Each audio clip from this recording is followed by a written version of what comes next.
Tomato দিয়ে মুরগির মাংস রান্না সেটা কি ভাল লাগবে নি খাতে, টক লাগবে নি খাইতে, একটু খাবার পারবেন না, লাস্টে ফেলায় দিবিনি।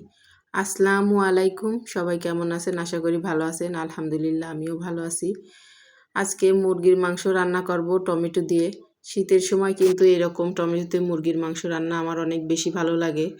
আমাদের এলাকায় কিন্তু এরকম টমেটো দিয়ে মুরগির মাংস রান্না করে না, আমাদের এলাকায় শুধু আলু দিয়েই বেশিরভাগ মুরগির মাংস রান্না করে, আর মাঝে মধ্যে একটু নারিকেল দেয় মাংসের মধ্যে, সেটাই।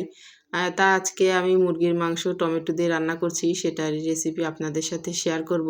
তার জন্য প্রথমে এখানে লবণ আর হলুদ দিয়ে মুরগির মাংসটা কিছু সময় মাখিয়ে রেখে দিছিলাম।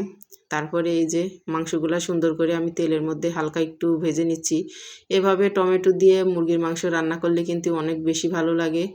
আমার কাছে তো অনেক বেশি ভালো লাগে। অনেকেই কিন্তু টমেটো দিয়ে মুরগির মাংসটা অত বেশি পছন্দ করে না, কিন্তু তারপরেও এভাবে একদিন রান্না করে খেয়ে দেখবেন, অনেক বেশি ভালো লাগবে। আমারও কিন্তু ভালো লাগতো না, আমিও প্রথম দিন ভাবছি মুরগির মাংস দিয়ে টমেটো দিয়ে রান্না করতেছি, মাংসটা ফেলাই দেওয়া লাগবে। তা ফেলাইয়া দেওয়া লাগে না, এতটা ভালো লাগছে যে এখন আমার টমেটো দেখলেই মুরগির মাংস দিয়ে রান্না করতে মন চায়। এখানে প্রথমে আমি পেঁয়াজগুলা হালকা একটু ভাজা দিয়ে নিয়েছি, তার মধ্যেই আমি আলুটা ভেজে নিচ্ছি। এভাবে যদি আলুটা একটু ভেজে নেওয়া যায় তাহলে এবার কিন্তু অনেক বেশি ভালো লাগে আলুটা খাইতে।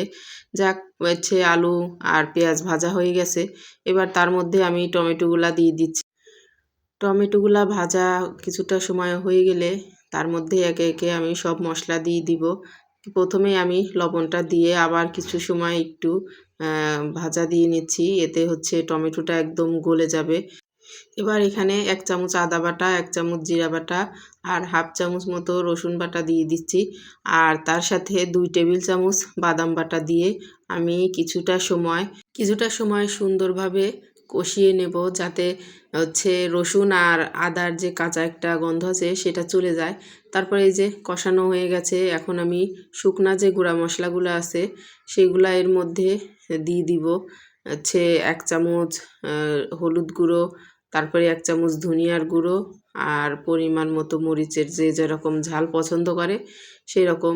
মুরগির মাংসটা আবার একটু ঝাল ঝাল হইলে পারে কিন্তু অনেক বেশি ভালো লাগে, যেহেতু টমেটো দেওয়া আছে একটু ঝালটা হইলে পারে ভালো লাগবে খাইতে। তার জন্য আমি ঝালের পরিমাণটা কিন্তু একটু বেশিই দিয়েছি। এই যে দিয়ে দিচ্ছি সব কিছু, আর এখানে 3-4টা মতো এলাচ দিয়ে দিছি, 2-3 টুকরা দারচিনি আর 3-4টা লবঙ্গ দিয়ে দিচ্ছি। দিয়ে এবার সুন্দরভাবে কিছু সময় কষিয়ে নেব, যতক্ষণ না মশলাটার উপরে তেলটা উপরে উঠে আসতেছে ততক্ষণ কিন্তু কষায় নিতে হবে।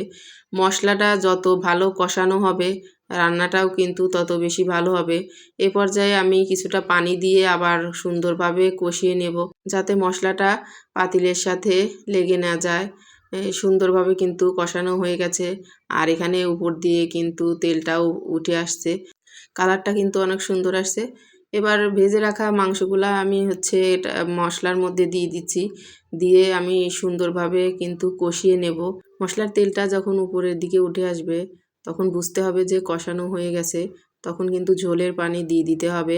আর বেশি পানি ঝোলের দেয়া লাগবে না, কারণ যেহেতু মুরগিটাও ভাজা আর আলুগুলোও আগে থেকেই ভেজে নেওয়া, সেজন্য অল্প পানি দিলেই হবে। এখানে পরিমাণ মতো ঝোল রেখে আমি নামিয়ে নেব।